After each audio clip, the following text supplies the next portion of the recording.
Synode, quel drôle de mot, pour dire pourtant quelque chose d'essentiel, faire chemin ensemble.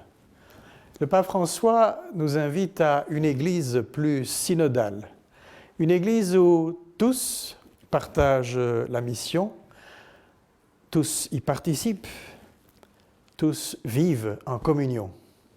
Et pour nous permettre de vraiment prendre conscience, autant vous que moi, de cette synodalité de l'Église, le pape nous invite à vivre cette année une démarche synodale de nous rencontrer et de nous écouter. Nous écouter sur notre façon de percevoir l'Église aujourd'hui, de la vivre, mais aussi notre façon de la rêver. Et puis que chacun puisse y trouver sa place et sa propre mission. Un synode pour nous écouter. Nous écouter d'abord pas pour discuter, ou pour regarder en arrière, ou pour nous plaindre, non. Prendre le temps de s'écouter, d'écouter la parole de Dieu, de s'écouter les uns les autres, car nous avons tant à apprendre les uns des autres. Alors comment cela va-t-il se faire? 3 rencontres sont prévues au long de l'année, de préférence en prenant vraiment le temps. Et puis en se retrouvant en petits groupes avec une question très simple qui vous sera posée. Vos réactions diverses seront synthétisées, nous parviendrons et ensuite l'Église de notre pays regroupera tout cela et le fera parvenir au pape François dans le courant de l'été 2022. Moi, j'ai eu la chance que dans le groupe où j'étais, il y avait des jeunes et des moins jeunes.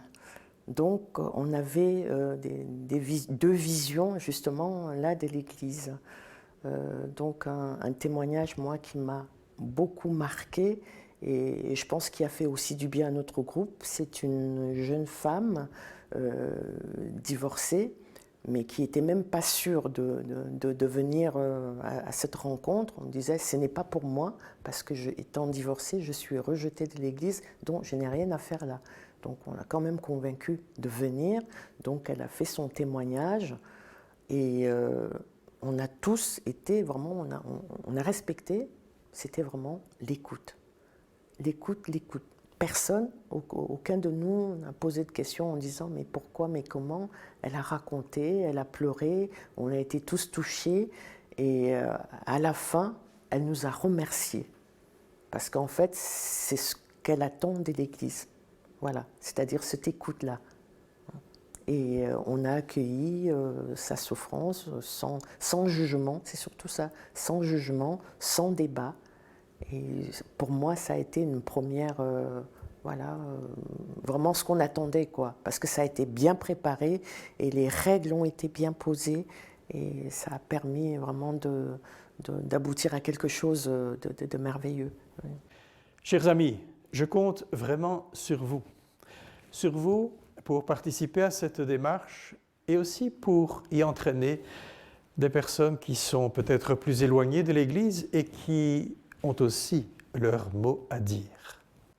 Pour plus d'informations, je vous renvoie à notre site internet ou auprès de vos responsables pastoraux.